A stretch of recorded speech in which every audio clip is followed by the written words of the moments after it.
Knicks.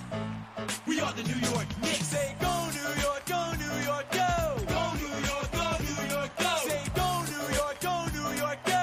Go New York, go New York, go. Well, just like that, look who's back in the mix. Straight out of New York City, it's the red hot Knicks. And nothing's gonna stop us from hanging a banner. Not the Hawks, Heat, or even Indiana. It's the Knicks, back on pace, back in the chase. That's right, the 8th seed in the thick of the race. And while you try and react to the shots we be blocking, check out the team that keeps the Garden rocking. Free, hitting three. I don't see no viewers. You got 6 up.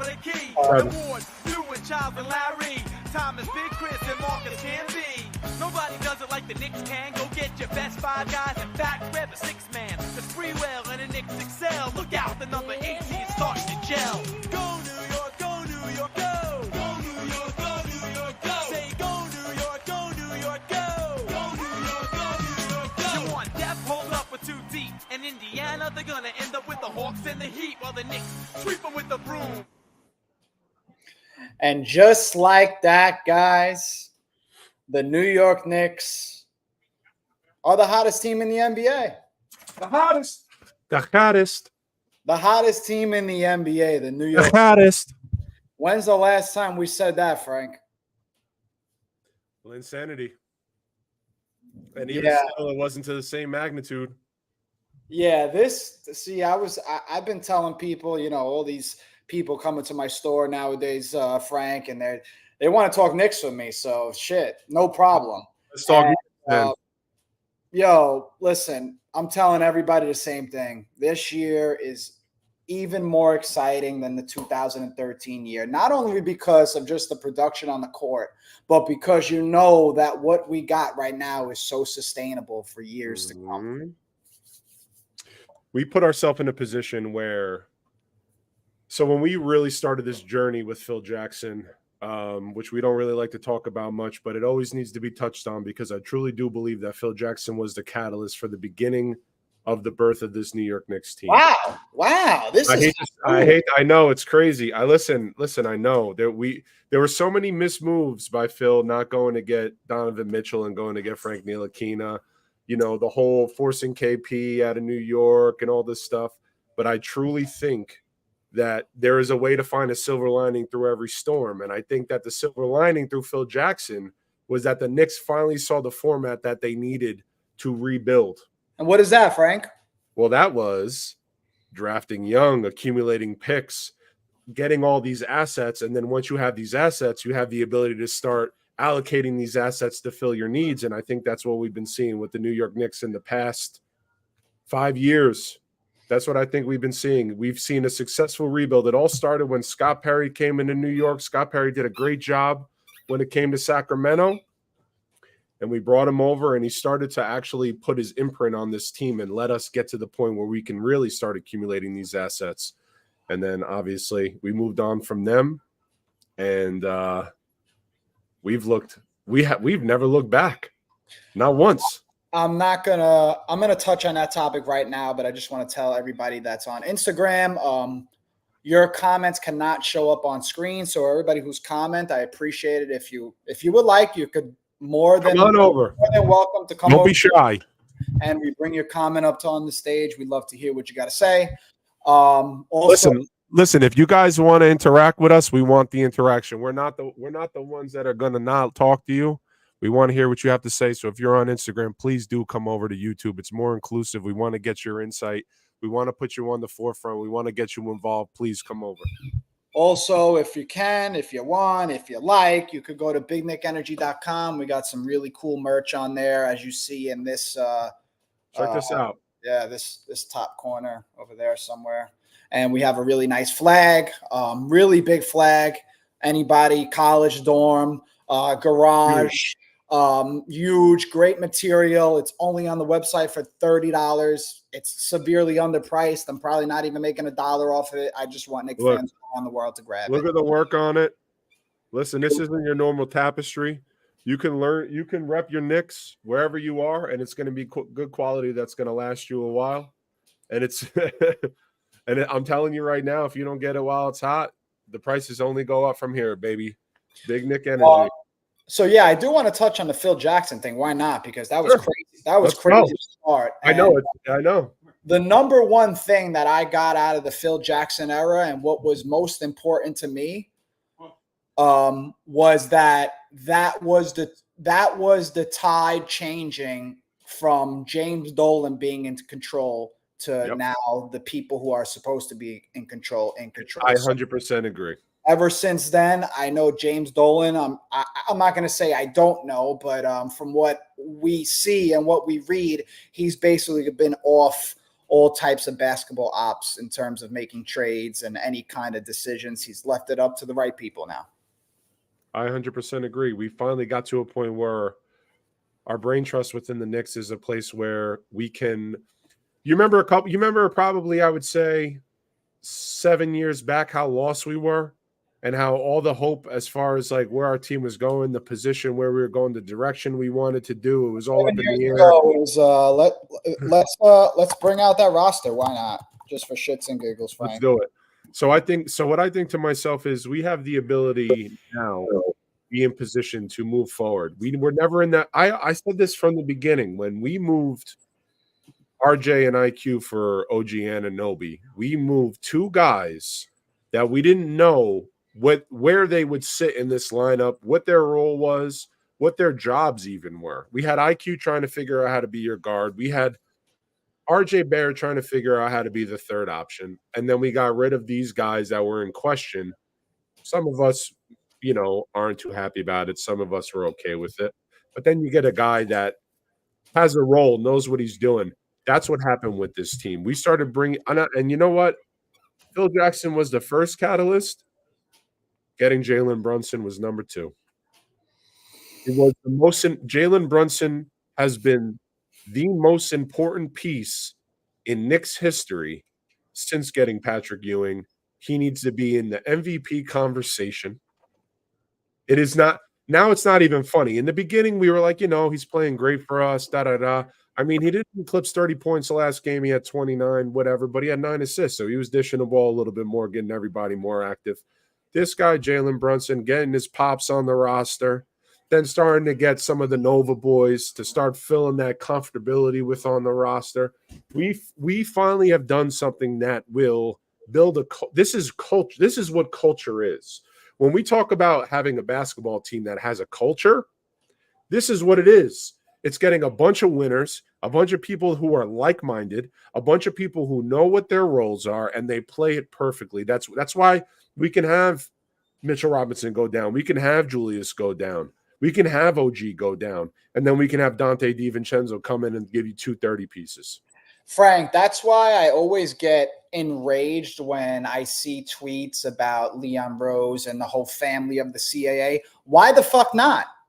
Agreed. Like you just said, like-minded people that are going to get along, people that why not? The same agency. We could just throw that in there. The only reason why Big Nick Energy moves the way it does is because it's a family.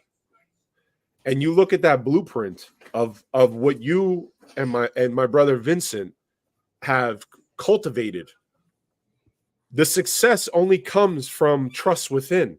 So when you start to get people that you trust within and you start to cultivate the feeling of a family, people who actually care and are on the same page and lockstep with the ideals of what you have, then you start to see success. Unfortunately, even though Tibbs is doing it a little bit with Taj Gibson, when we had Phil Jackson's job when he came to the Knicks was to prove that he was more than a coach, to take his zenness and be able to put that into a different position, bringing in Joakim Noah's, so forth. So at least with Tibbs, we see Tibbs now. When he first came, he wasn't playing the young guys. And what were we crying for? Play the youth. Play them. Frank, I don't know if you know, but I'm not able to control the comments. Do you know how to handle that? I do. I'm not able to, but I want to. I'll let you know, everybody listening. If I get a little aloof in these conversations, it's because I'm checking your guys' conversations and I want to put out the right ones. Just so you know.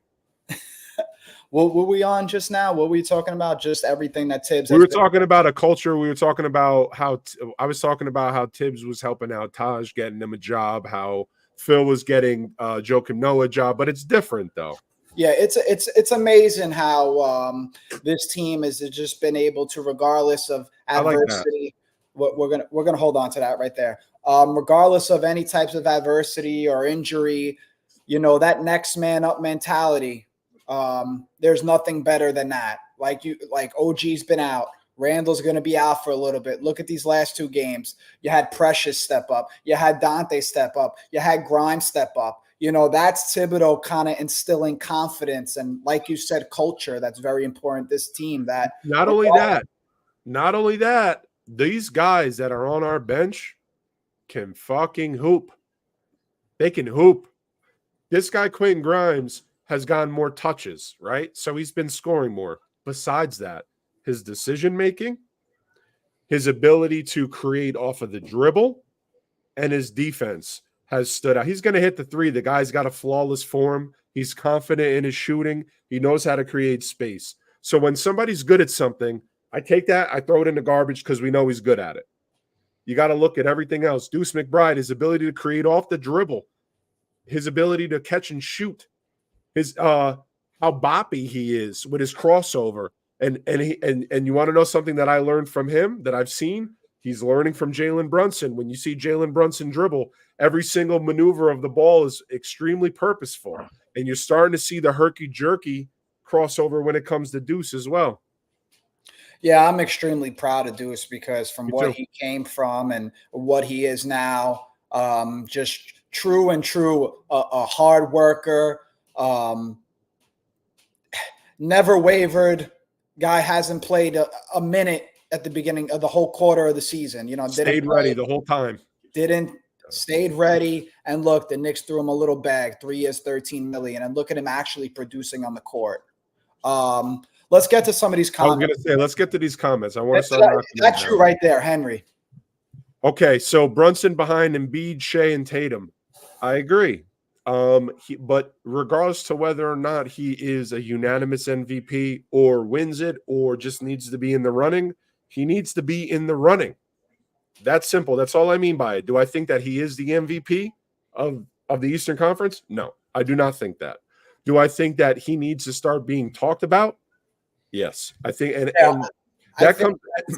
Go ahead, Frank. The reason I say that is because you got to look at the All-Star voting. A guy like Dame Lillard, who is scoring less, averaging 1 assist and 1 rebound more than Jalen Brunson, is a starter in the All-Star, and Jalen Brunson is scoring more points and having 1 less assist and 1 less rebound. So I just want to start having this name Brunson become a household name. That's the most important thing to me. Yeah, I think any realistic Knicks fans knows that Jalen Brunson's probably not going to win the fucking MVP award.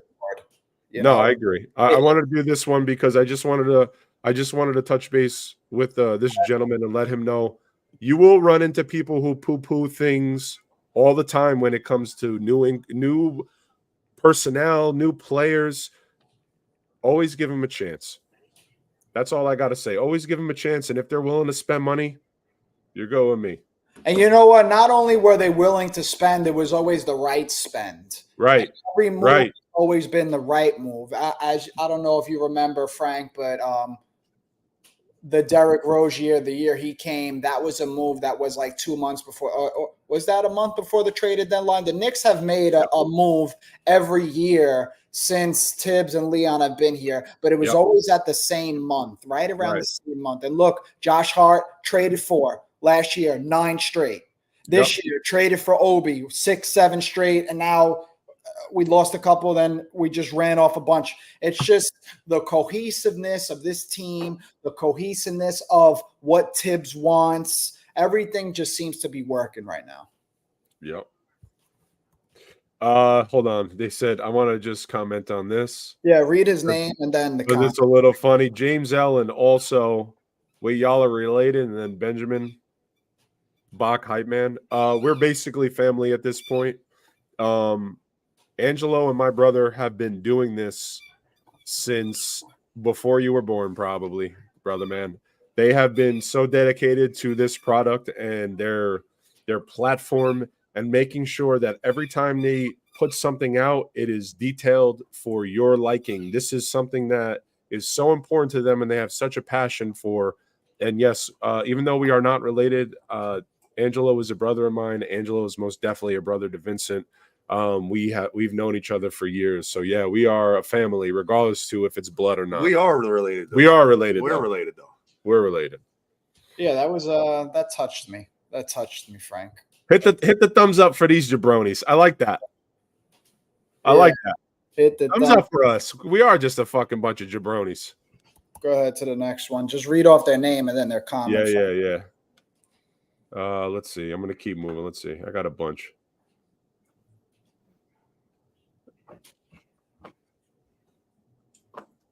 Dead air. Right there. Less is more. He traded Rozier, and now they're having a clog. So this has been my biggest point. When we were talking a couple of weeks back, when we just got OG and our blood was flown from having a new acquisition, we were still talking. We need that next guy. We need that next guy. A Dejounte Murray, whoever it may be. And I was steadfast on saying that we do not need another starter. And this is why. Right here. You get a guy like Tari Rozier who can give you 30 points a game. He can give you 25 a game. The guy can hoop, right? Like he'll hit 30 plus on a regular basis. He can hoop. And he can also give you anywhere between 7 to 10 assists a game. This guy can play basketball. With that being said, I always say to everybody who wants to acquire a new starter, remember the Heat, remember LeBron, remember D Wade, remember Chris Bosh. This team failed for a half of a season until they really started to get their traction and pick up. We are a team that we've shown with OG down, with Randall down, with Brunson down, with Hartenstein down, we can still win basketball games. So with that being said, the focal point of this team, as far as new acquisitions go, it needs to go to the bench. It's got to go because right now, especially with Randall down, because everybody's going to go, what? Oh, Randall's down. We got to find somebody else who can fill that role. Nah, we need to stay afloat until he comes back. We need to make the playoffs, period. We're in second place right now. We're in third. We're in third? Okay. We're 1.5 out of second.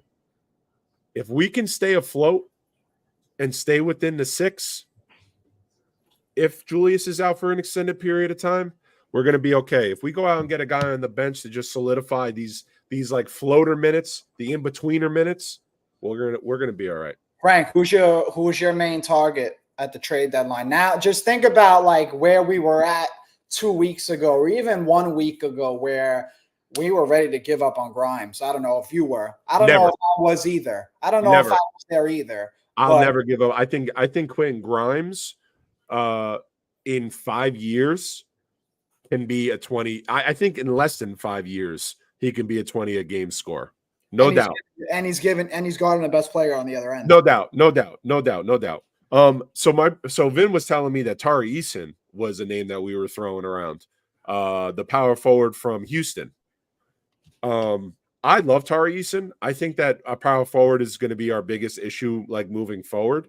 So I love the idea of getting Tari Eason for a second rounder and something else. The only problem with Tari is that he's constantly hurt, but he is a fantastic basketball player. I'm a big.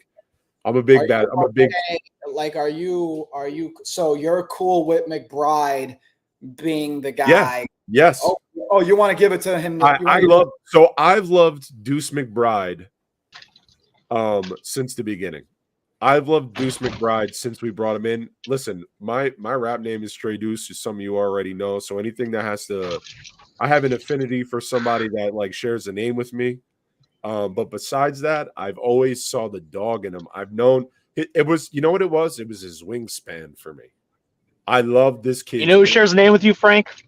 Me, You. Francis. What up, buddy? What up, my friend? Welcome, Joe. How we all doing? What are you guys talking about? Tari Eason? Oh, Come your on favorite now. Tari player, Eason Joe. ain't For nothing. for everybody who doesn't know, this is the beautiful voice of the host of the Big Nick Energy podcast, Joey Landolfa.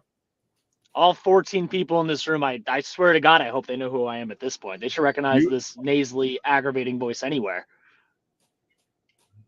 Joe, we were actually talking about Deuce McBride and how Frank is more interested in adding a power forward than adding a backup guard because he believed Deuce could get he Let's can make. let's get to Teddy, who's taking a break out of his studious day and being a good student, to log in and come say what up to us. Brogdon is the most. It would probably be the perfect piece for us. He would probably sit right where we need as far as guards go. You know what's funny about like how people don't like the name Bruce Brown, and it started to grow on me a little bit. Bruce Brown, and Brian Windhorst was actually talking about this on his podcast that he was released earlier today. They literally, him and two other guys, so I know who they are, but I forgot to look up their names. Spent like 25 minutes talking about how the Knicks are like rolling and whether they could be championship contenders or who is worth getting. Doesn't Bruce Brown, who is a shooting guard, plays shooting guard, but also plays pseudo power forward, doesn't he like kind of fit both needs in the same person? So I'll touch on that first. So me personally, I think in terms of playing basketball, you can never have enough guys that do everything. Now, obviously, you always need a sniper like DiVincenzo. You need another snipe. You can't just have one sniper. DiVincenzo's one. I think Grimes can even unlock way more into a shooting than how he has been shooting recently. Oh God, I don't know. OG is a sniper, man. But he's a sniper just from one corner, Joe. So dude, he's a sniper from all over the court. He even shoots over 37% from above the arc. Like not even just the corners. I just want to shout out. He's just so good at the corners that he wants to stay there. All right. Well, I don't know. Listen, I like OG. I just think in terms of Bruce Brown, I like him as a fit because Thibodeau loves players who could do it all. They're going to get on the floor. They're going to hit threes. He'll run the offense. You could just plug and play Bruce Brown on any team, and he's going to find a way to make an impact. I also just think the Raptors would only they don't necessarily want Grimes. They would only want the pick. So it's like you give them Fournier and like the Knicks unprotected first this year, and the Dallas pick is still projected to be higher than the Knicks pick anyway. Like, bing, bang, boom, you get it done, Is it just me, or does it feel like Dante DiVincenzo is just like on vacation and he just happens to just be around? Like the vibe I get from this guy, I know it's random, but I've been meaning to ask you guys this. Every time I see Dante come on, I feel like he's just like happy to be there, just on vacation, just happen to have a pair of ball shorts and shoes in his truck, and just he's like just starts moving. Is playing super chill, joy. And I just remember even like last year during the season when I wasn't ever thinking Dante DiVincenzo was coming to the Knicks the year after, but I just remember hearing like Steph Curry talk very highly of him, Andre Iguodala talk very highly of him. I remember Steve Kerr, even as of recent, talk very high of him. He just seems to be the right fit. Obviously playing next to his three Villanova brothers. I don't want to forget Ryan. That's always comfort is key.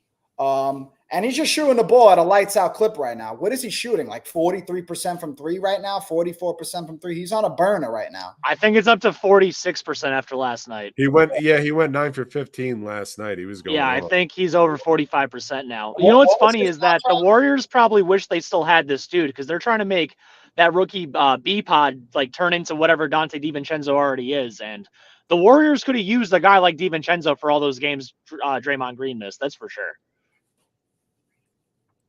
You guys see what Draymond did to Embiid last night? Just a random NBA. I'm getting tired of seeing this guy hurt people, man.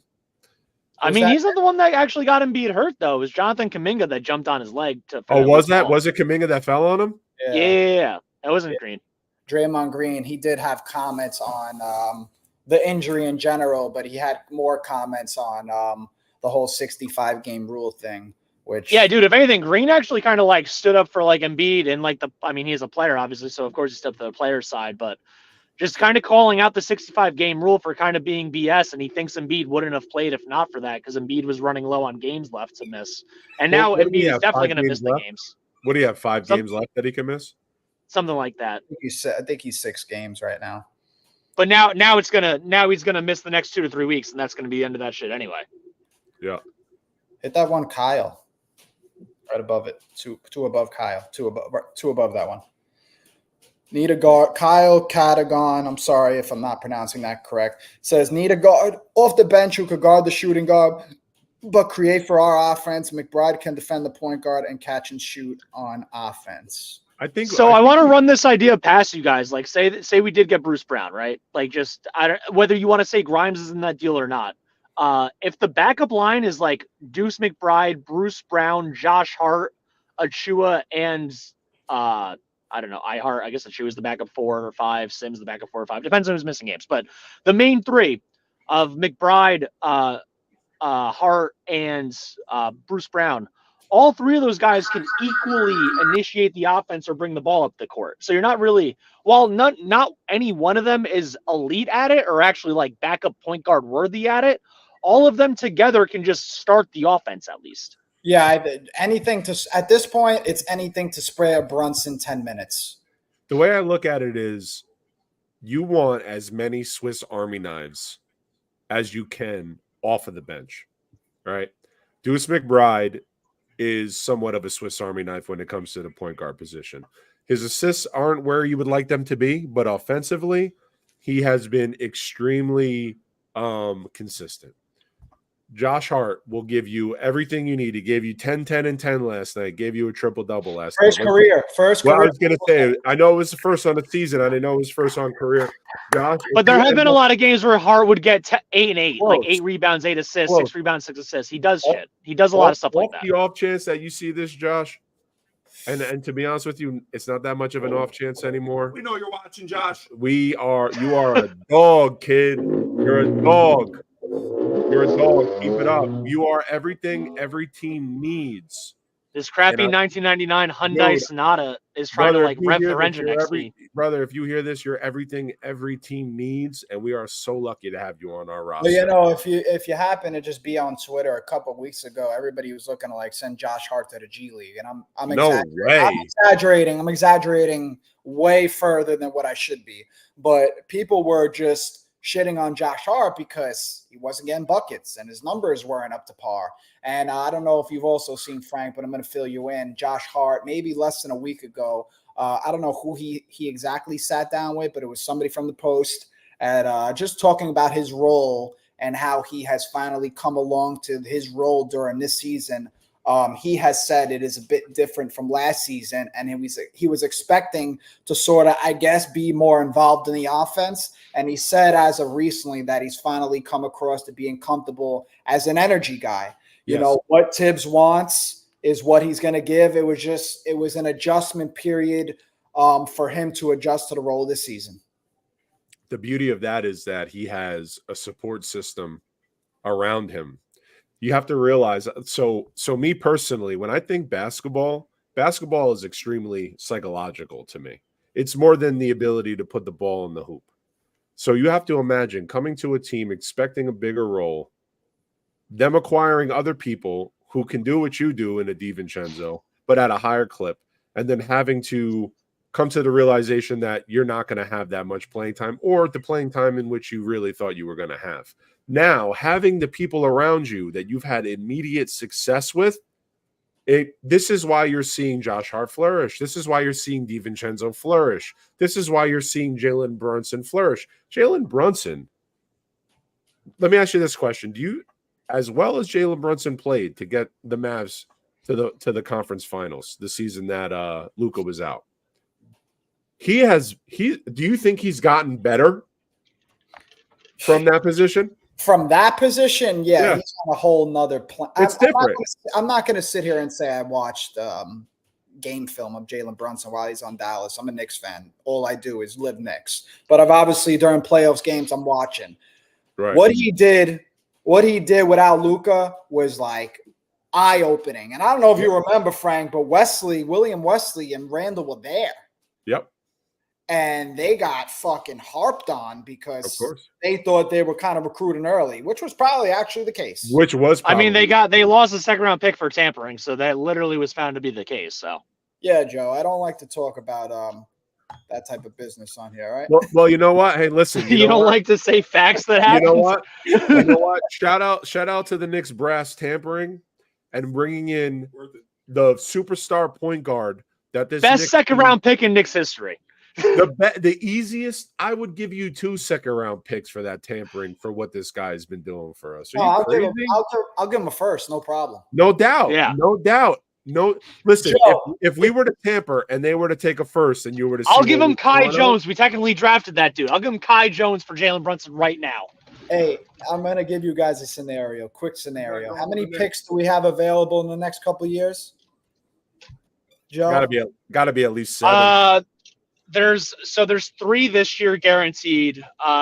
There's 2 first rounds and a second round next year. So we'll just say at least 6, barring any trades for the next 2 years. If Jalen Brunson was on another team right now and he said, I wanted to be traded to the Knicks, how many of those picks are you going to give up for him? And this is his production. This is his production. This year, you'd have to give It would be all of them. You would You're have giving to up. You'd have You're to give giving him them all. first round. If Jalen Brunson signed a max extension contract with the Mavericks and he had this season with the Mavericks, in order for them to get it, you would have to give 2 first-round picks to get him. Maybe even 3. RJ Barrett, Emmanuel Quickly, Quentin Grimes, and 3 firsts would have been the Jalen Brunson package.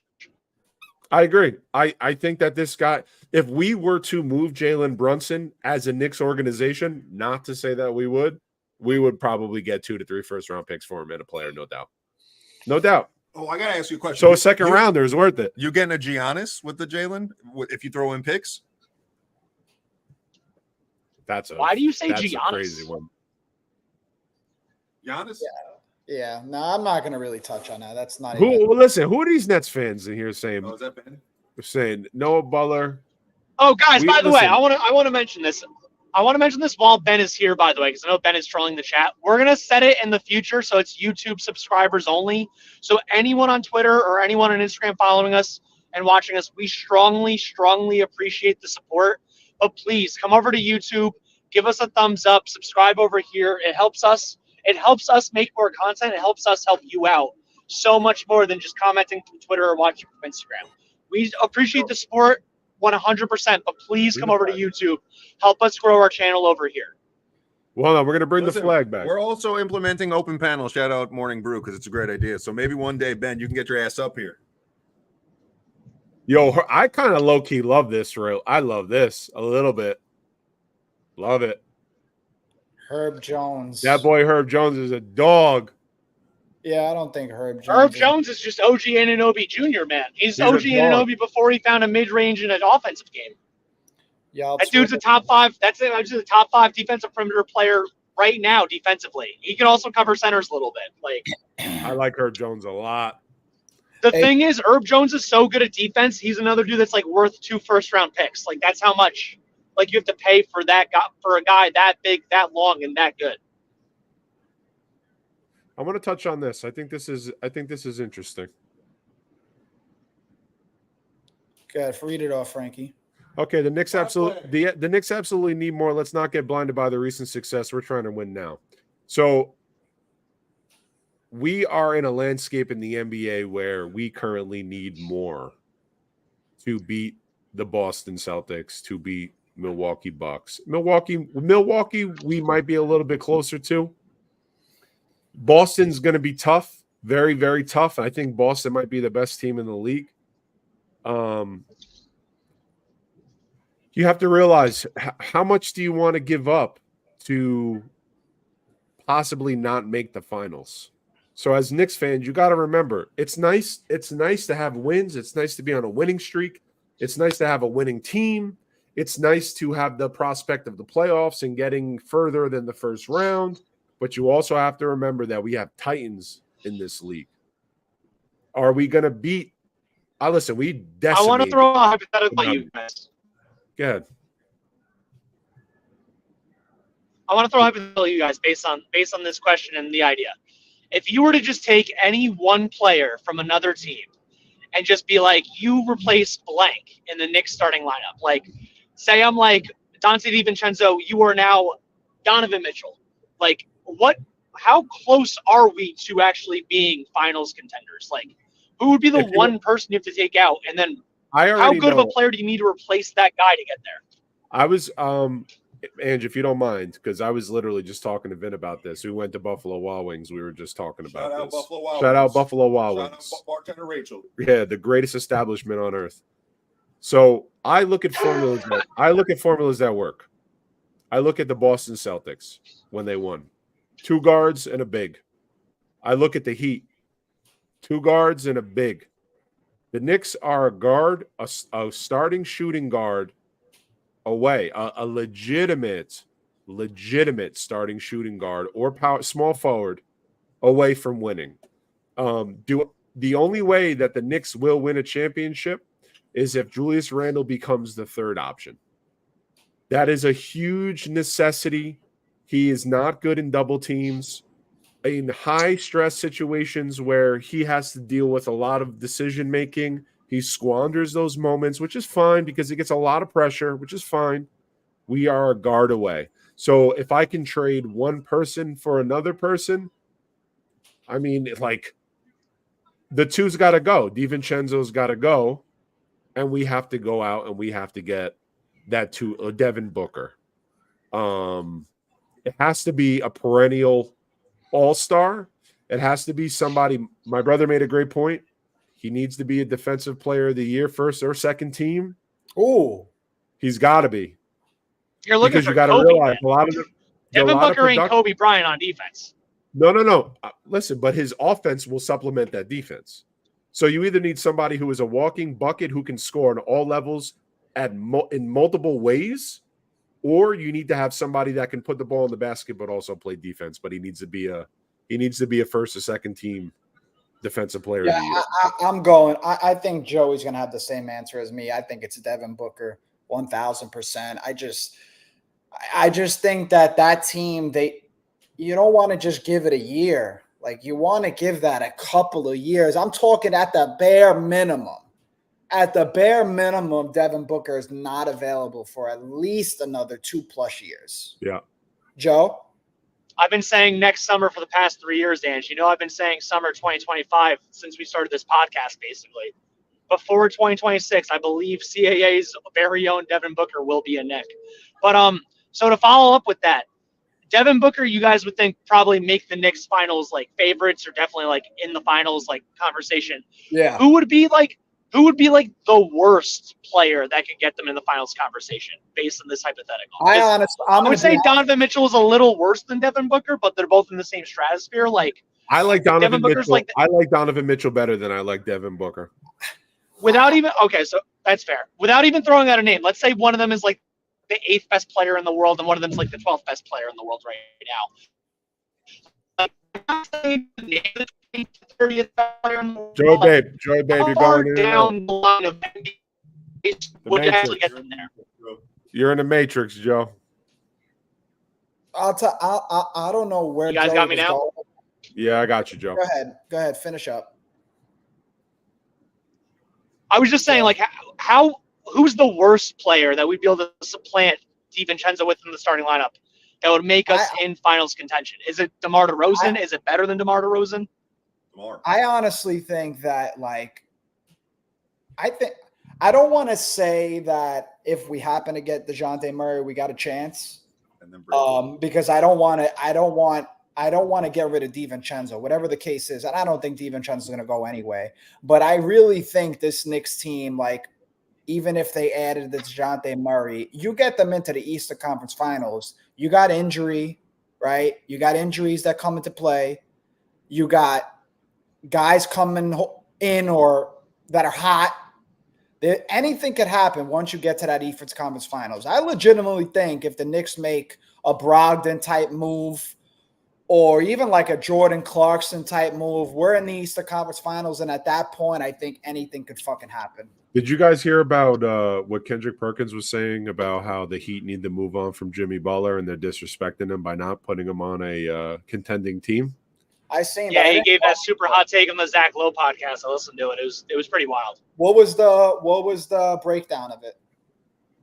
It was basically just that. He was like, Zach Lowe has Perk come on for the last 10 minutes of his pod yesterday. And he's like, Perk, I don't need to give you an intros. I don't need to do any of that. I just want you no holds bars, too hot to handle, too hot for NBA today. what is your hottest take to give me right now? No, And he just goes, that wasn't the question. They asked him if he's more concerned about the Knicks situation or the Heat situation, and he said he's not worried about the Knicks at all, and he's worried about the Heat. And that's when he got into how they feel like they need to move Jimmy. He feels like they need to move Jimmy Butler. that's what Sorry. he said on TV, yeah. But like on the podcast, he introed it like that. And what's funny is that the Heat have a better record right now than they did this time last year. The Heat and the Lakers don't really care about the regular season. They make the play-in, they make the 6th seed. That's when it's their time to shine, you know? Yeah, Like, I don't agree with that. They're playoff battle tested. Joe, I'm pretty sure you've been saying this, and I kind of feel the same way. If there's one team I don't want to face besides the Boston Celtics, it's the fucking Miami Heat. I want nothing to do with Eric Spoelstra. I want nothing to do with foul merchant Jimmy Butler, and I want nothing to do with Bam Adebayo injuring 4 out of the 5 players in the starting lineup. Fuck Well, no. Dude, not even from the injury thing. My bad, Frank, real quick. Not even from the injury thing, dude. Bam and Mobley in back-to-back series, like, they're 2 of the 5 best defenders at their position in the league. Like, even if Julius Randle was healthy, he struggles with those types of dudes anyway. Like, they shut most people down. Like, their strengths attack our weaknesses, which is what the problem is in the 7-game series. As much as you say that about Mobley and who was the other one again? I'm sorry. Bam. I think anybody that's going up against the Knicks is probably saying that about Isaiah Hartenstein, about Deuce McBride, about Quentin Grimes, about Josh Hart, that they're going to get their fucking ass kicked every night going up against the Knicks. So as much as we could fear the big men of other teams, I think no other team right now in the NBA is feared more than the New York Knicks. Why do you care about that? So let me ask you a question. If do you think that Dame gives the Bucks the push? Okay, so I love Doc Rivers as a coach. I love him because he communicates very well with players, and I always like the respect that he has had and how he talks about KG and that team. I don't know why I felt like that team resonated so much to me, just their fire and the energy. So I want to see what he brings to that team in terms of a defensive aspect, because that's obviously was the reason why Adrian Griffin was fired.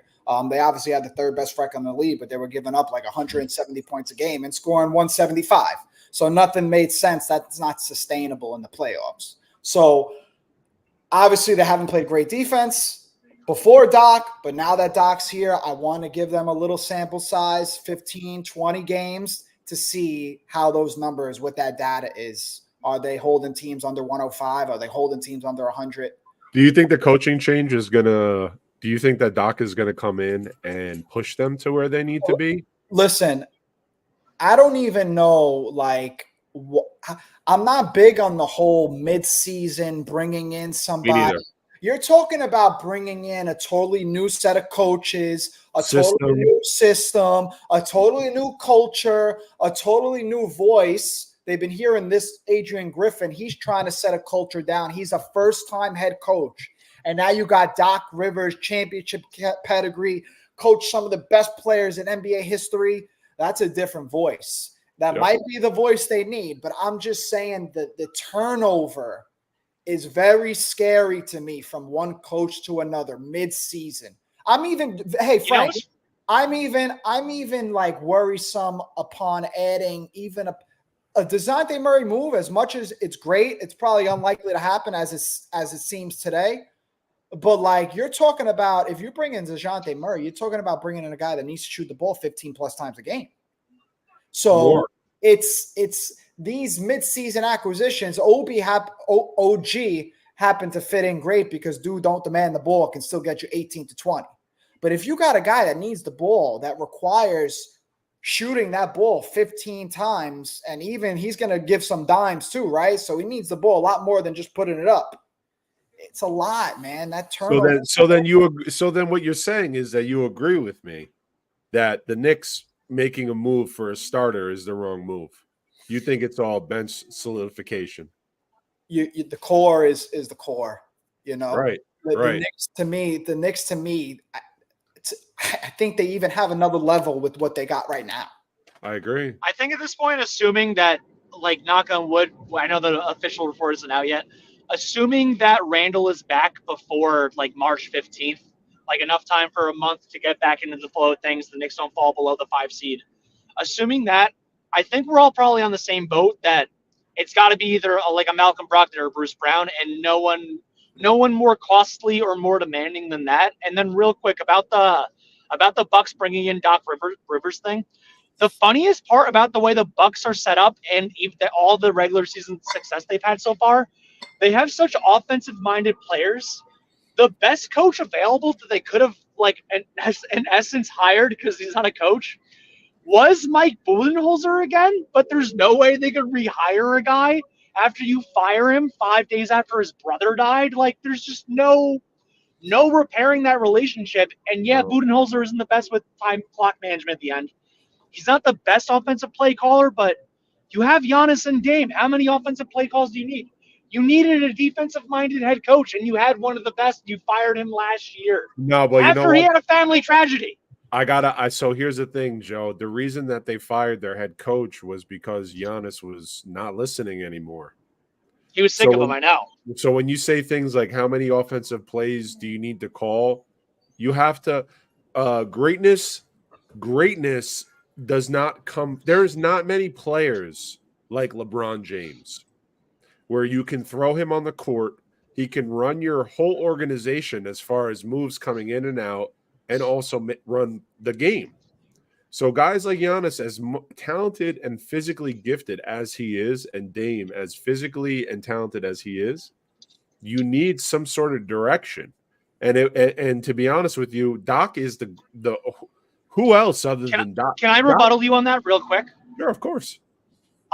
So Terry Stotts isn't like a known like play calling like aficionado. He's not like a play calling basketball genius. He's a player communicator. That's Terry Stotts' thing.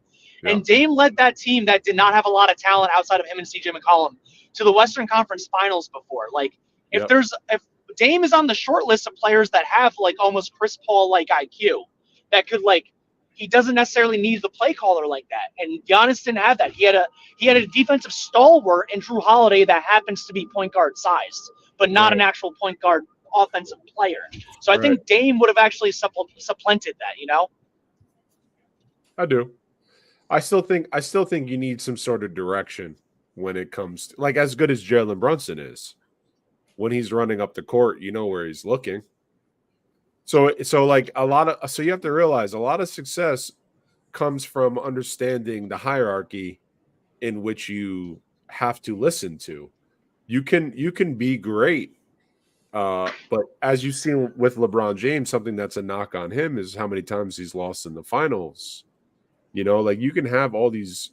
The only times that he really won is when he had a great coach, right? Because Eric Spoelstra is a Hall of Fame coach. He thinks so highly. Ty Lue is a Hall of Fame coach. He thinks so highly of Ty Lue. I don't completely agree. I think he's I want to shout out Vincent Pulio, first super chat, first BKE super chat. Joe, how do you feel about that? You've been at this. It doesn't count because it's Vin. I want it to not be one of us. I appreciate it. It's really cool to like see it pop up, but Frank's brother is right behind him and just paid us $2, and we get 70% of it. So he paid us $1.40. Yo, Joey. But Ben, thank you. Hold on. We all worked so hard to get to the super chat thing, and like literally mid chat, Angelo's texted me, see if super chat's available. We're not asking you to donate, but if you decide to, God, it's appreciated. It all goes right back to you guys. We thank you guys so much. Also, let's not do that ever again. I'm pretty sure YouTube also frowns upon pandering for money, which is basically what you just did. But anyway, back to the thing that we're talking about. Let's go to the Doc Rivers actually coaching the Bucks anyway. Like, this guy has blown the most 3-1 series leads in NBA history. If Tibbs and Doc go up against each other in the playoffs, like, I think I give Tibbs the edge there. JR, shout out to you. Custom, shout out to you, brother. Let's go! First official super chat. JR Custom, thank you so much, man. Appreciate it. JR, you just made Joey's life, bro. Thank you. It's the little things that count. But yeah, like, who would you guys? Go ahead. No, go ahead, Joe. I was just saying if JR has a question, we'd love to ask, but thank you for the love, brother. Appreciate it. If you got like Doc Rivers and Tibbs go up against each other in the playoffs, like head-to-head coaching wise, I forgot if they did it earlier in the 2000s when Tibbs was in Chicago and Doc was in either Boston or Philly. But like, who do you give the edge to? I feel like I would give it to Tibbs in that situation. I don't think of Doc as like a major in-game manager, like in-game play caller. Frank, you're on mute. Joe, still mute. Joe, the thing about Doc Rivers and the thing about all good coaches and the argument everybody always has is if they didn't have a good player, if they didn't have a good players, how would the team win? Right? So they always say that about Phil Jackson. Oh, he had Michael Jordan, he had Scottie Pippen, he had Dennis Rodman, he had this person. Thank you, Viola Nova. Thank you, Viola Nova, for the 199. I appreciate the love. Appreciate it, brother. So you always hear about that. And obviously, Doc and any coach in the league, you need good players to win championships. So he needed KG, he needed Ray Allen, he needed Paul Pierce, he needed Rondo. And I remember the year before KG came, they were like one of the worst teams in the fucking league. So any team that has championship aspirations, you better have some damn good players on that team. So Doc Rivers, as much stigma as he gets about not being a good closer in playoff games, or you don't make the right adjustment, Joe, he's a winning basketball coach. Of course he's going to make mistakes, but I think the positives outweigh the negative by a large amount. It looks But like who do you everybody think? thinks Doc. So who do you think is a better coach, Tibbs or Doc? Doc. Oh, I'm sorry. That was the question? Yeah. Man, they got to be on this. They got to be like on the It's same close. level, man. It's They close. The principles, they I come think from it's- kind of the same era. I think it's Tibbs, man. Honestly. One's a champion and one's not, brother, man. I mean, Tibbs I mean, never yeah. got to coach KG.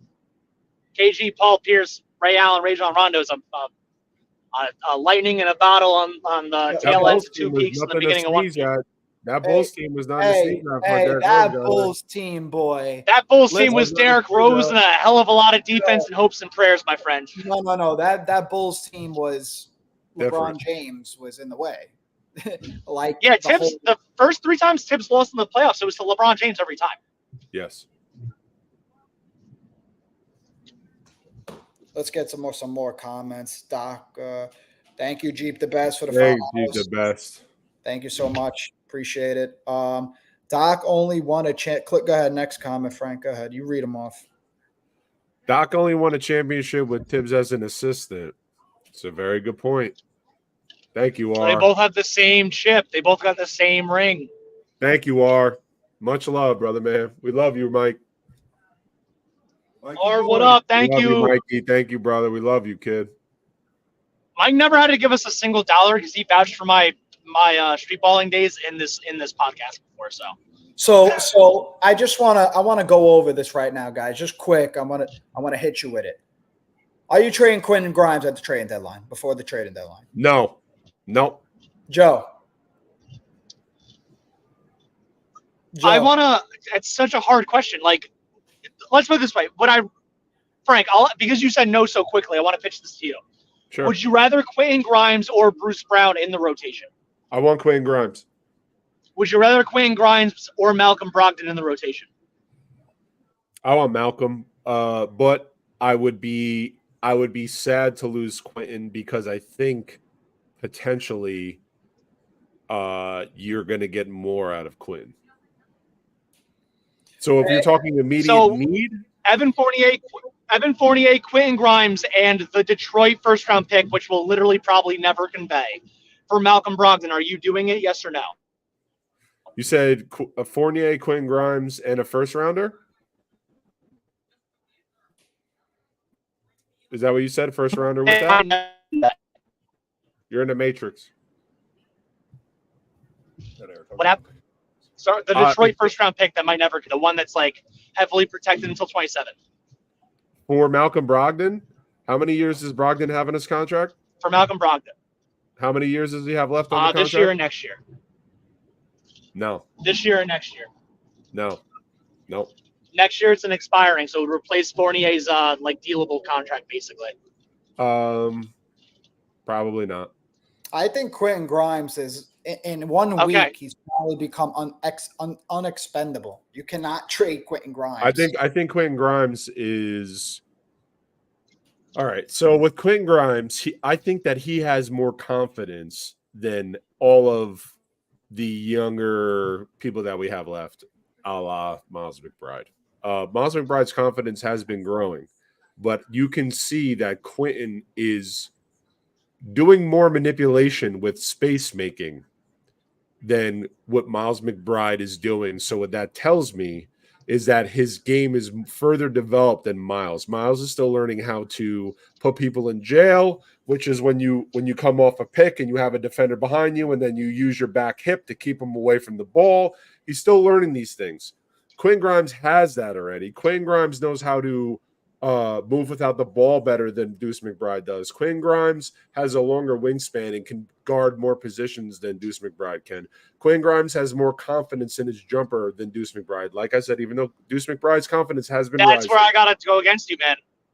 I think McBride has more confidence in his overall game than Quentin Grimes does. That's, I think, where the main issue is. Joe, I it's a very small McBride is sample willing size. to throw that ratchet whenever he has it. Grimes will attack the rim and then pass out on an open layup. Let me rebuttal you. Who has a more clear path of what their job is? Deuce McBride or Grimes? Deuce McBride's the backup point guard. It's Grimes. Period, right? Like, period. So with that being said, do you think that ideal that he knows what his role is plays more factor into his confidence than Grimes having to really figure out where his role is in that second unit? I think the shot itself, though, like the role for sure, it makes McBride have to think about less when he's on the basketball court. Which the less you think in any sport, the better you're going to be. It is very important. We've played basketball with each other enough times that we both know that's extremely fucking important. But Grimes attacks the rim, and even when he's open, sometimes he passes out, and it's like, dude, you have an open layup, just take the shot. And like he's getting rid of that slowly but surely. But I think McBride overall. I think also there's just a level of confidence that is irrational that anyone that's 6'1" or under in the NBA has to have.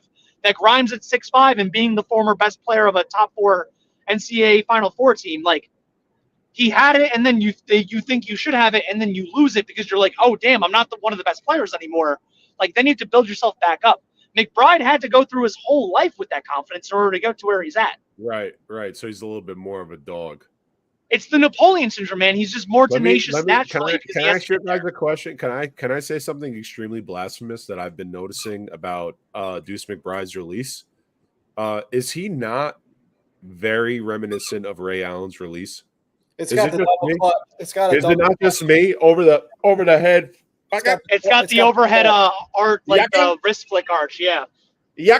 But McBride's is more here-ish. Ray's over the face. Really, Ray's was. But just that release, dude. I've been watching just like his little bop off the dribble to his pull up. He's looking very Ray Allen-esque in that stroke, man. It's like if Ray Allen was a shot put competitor in the Olympics. He looks good. Listen, he don't get me wrong. I think Deuce McBride could be a very, very solid second point guard, and I think potentially as he grows, he might be able to stem into an extremely successful offensive point guard in the NBA. Frank, where does that lead you into that question right there? Read that, Garrett Lynch. Where, Garrett Lynch? You have it up already. You have it up. Okay, so Garrett, who do I think has a longer-term success, either Deuce or Grime? I think it really all boils down to who gets handed the keys. So like I was saying before, Quentin Grimes, we feel Quentin Grimes is expendable because Quentin Grimes is in that RJ Barrett IQ position where he's trying to figure out what he's going to be for this team. If they were to say, listen, this is what we need you to take this many shots a game, and we expect this type of defense from you, that would be a different story. I think that these younger guys in the second unit are kind of being put to task in the sense of let's see what you can produce. Let's see what we can figure out in this offense, because that second unit flows really well, right? There's not really like a priority scorer in that second unit. It's just wherever the ball finds itself, we've been making that shot. So with that being said, if they hand Deuce the starting backup point guard position, which they have, and they continue to give it to him, I think that he will be a longer tenured Knick than Grimes, because if they're going to sign him, they're going to give him the extension, and then they're going to let him start backup. He's probably going to be around a little bit longer than Grimes. Joe, I'm sure you have a good response to this. I don't know if you read the question or you've seen the question, but I'll read it to you. Garrett Lynch of YouTube says, who do you see more long-term with this team, Deuce McBride or Quentin Grimes? I think Deuce McBride is going to be with this team longer, and I think Quentin Grimes is going to find more success in his NBA career. The same way that RJ and IQ both are able to right now in Toronto. They're on a worse team. They both get to put up more shots. They both have more responsibility. They're both higher up the pecking order. But because they're worse players inherently than our best players, like Julius Randle and Jalen Brunson, are better than RJ Barrett and Emmanuel Quigley. The Knicks are a better team than the Raptors, so they get more chance to like grow, prosper, get more shots, get better at their craft. I think so. If Quentin Grimes went to the Portland Trailblazers and then was just their starting two guard and got to start next to like Anthony Simon, Scoot Henderson, I guess the three guard, Anthony Simon, Scoot Henderson, Quentin Grimes, Shaedon Sharpe, and Duop Reith, that team's going to lose a lot of games, but they're all of them as a group are getting way better. Joe, what is Grimes averaging? What is Grimes averaging in Portland? He's averaging 16 points a game, and he's averaging 12 shots a game. I was gonna say 17. I think 16 is fair. I agree. How many minutes is he playing? 25, 28? He'll get 30 minutes. No, like 32, 34. Yeah, he's getting 30 30 minutes on that terrible team. Yeah, I think so too. A lot of losses, though, Joe, and losses are invaluable in the NBA. Yeah, but at least he's going to. I'm in the Matrix right now. On a second. He's going to be in a position where he can really refine his game, which is going to help. You got to look at guys like Kristaps Porzingis, which I hate to talk about because he's having so much success in Boston. Yeah, came to the Knicks, blew his knee out. We gave up on him because he's a 7-footer, blew his knee out. He had a lot of shit going on with his brother and Phil Jackson and da. He went over to Washington. He had a full season. He was healthy. He went to Dallas. Yeah, the reason I said Washington is because that was the turning point of his career. Yeah.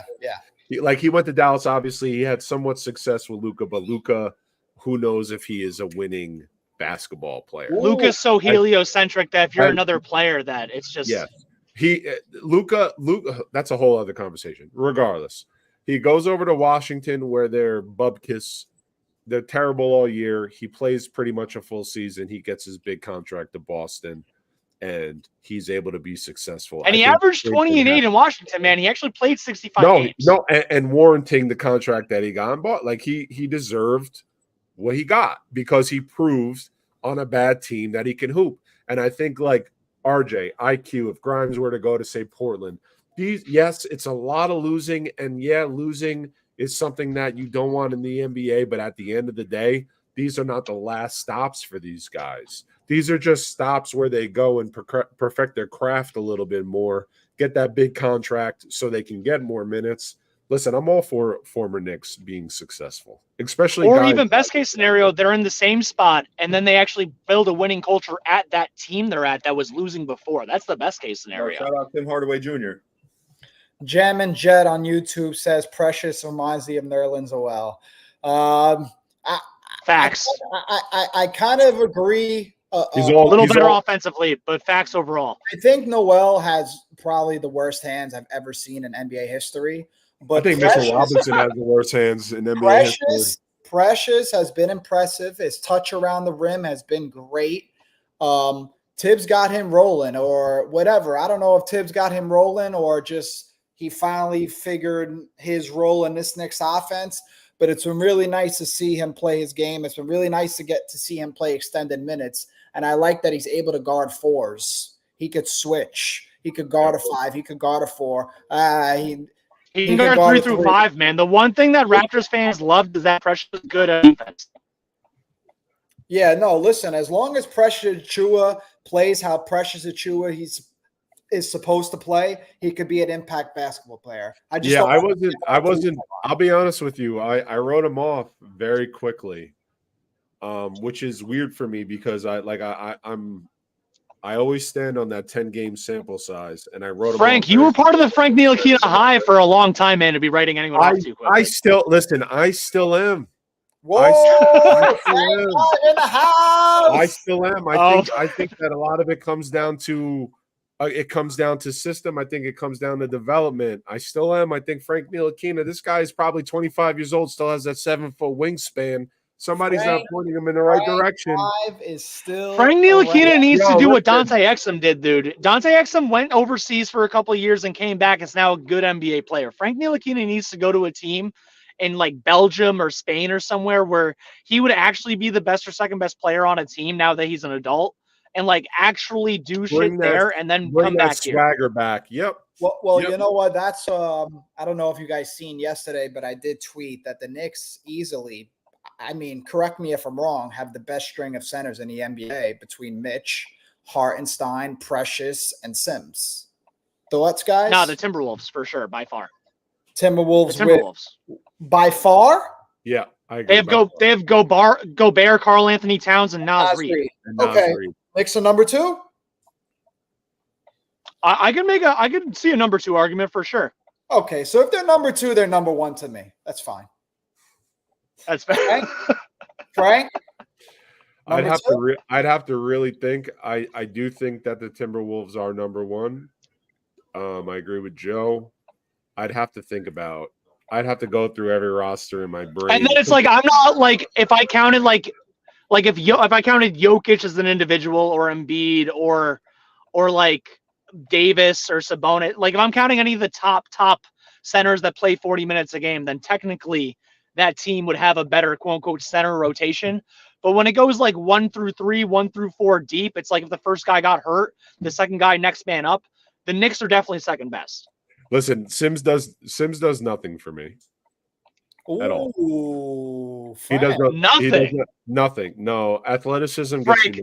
Frank, take the tomatoes, but let him know what's happening. Okay, so all right, fans of the New York Knicks. I was a huge Billy Hernan Gomez fan. Oh, I love Willie. Huge.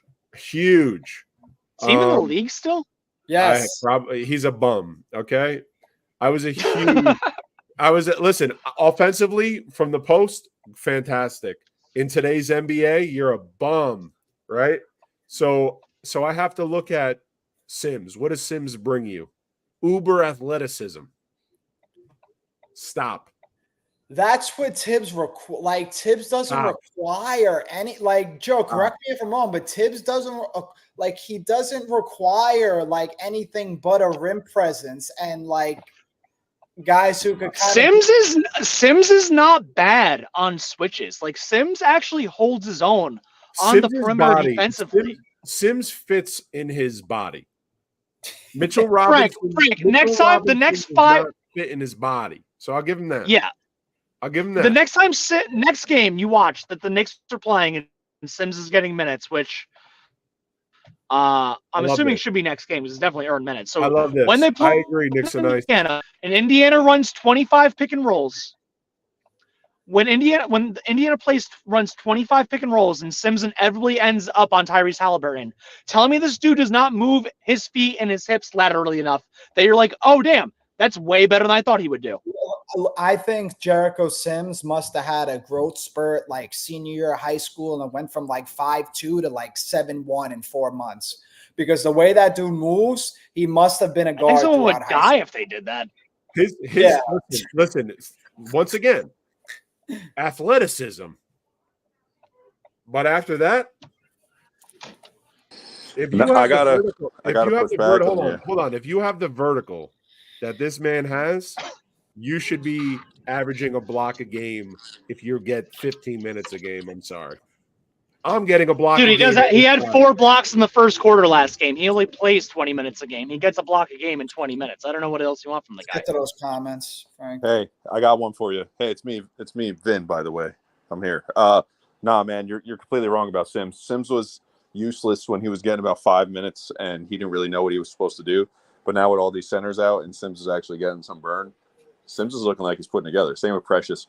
If you're going to talk about Precious stepping up, you can't disrespect Sims like that. Sims has also stepped up. Both of those boys done stepped up. The Knicks, if Tom Thibodeau's good at producing anything, it's centers. I don't think to be honest with you, I'm not high on the Knicks center right now. I love Isaiah Hartenstein. I think that he got out of the flow that he was in, which is scary a little bit.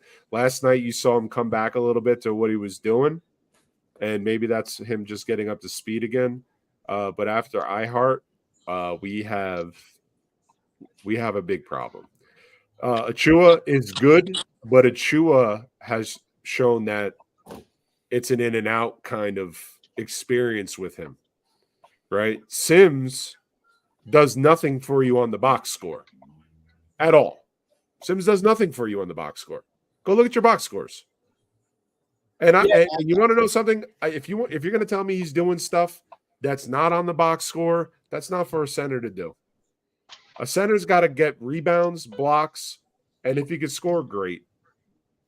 Yeah, no, I think you're right. Listen, I think you're right. I think you're right in what he gives us. He gives us nothing but athleticism. But for what the Knicks need, that's all he needs to give us. I don't see him ever going out there and shooting a 15-foot jump shot. I don't ever see him going out there and taking the ball off a pick and roll and doing. He has been dribbling down the court and looking to attack a little. Well, bit. yes, I got a question for Frank on the Sims topic. Actually, do you think he has more offensive game than Mitchell Robinson? No. That's crazy to me because to me he does. No, I think Mitchell Robinson knows what they need out of him. I think Jericho Sims, when you see a center at the 3-point line or a little bit below, turn around and start attacking, it just goes to show that his decision making. So he's thinking not team first. He's thinking I got to go get mine. When you get Isaiah Hartenstein at that point underneath the 3-point line, what is Isaiah Hartenstein looking to do? Pass the ball, back doors. Even though he did have that nice backdoor pass last night, I actually really like seeing that out of Sims. That's really nice to see. We're going to wrap it up here in a couple minutes, guys. Thank you, everybody, for joining us. If you want, bignickenergy.com, we got some really cool merch on there. We run a lot of sales, probably one every month. So I'm not telling you to wait for a sale, but just go there, check us out, support us. That big BKE flag behind Frank is one of our hottest items, the $30 item, huge flag. Wear it around as a cape. Put it in your dorm. Yo, when we win the championship this year, I'll be out there. Yeah, great item, $30, among many other things. So please go do that. Please subscribe to us. It's going to be 50 next season, so get it now. Please subscribe to us on YouTube. Please follow us on Twitter, Instagram, all those things. We appreciate you guys very much. Follow Frank. Frank, I don't really know your socials. Scotch LaRock _ at the end. Thank you for everybody that donated the super chats. You guys are awesome. We appreciate you very, very much. Yep. And everybody else that's listening as well. You guys are awesome. Thank you for being a part of this. It's dope. It's nice to have a little community. Yeah, subscribe and like. We're wrapping it up, and we'll see you next time. Beep bitty boo. Beep bitty bye.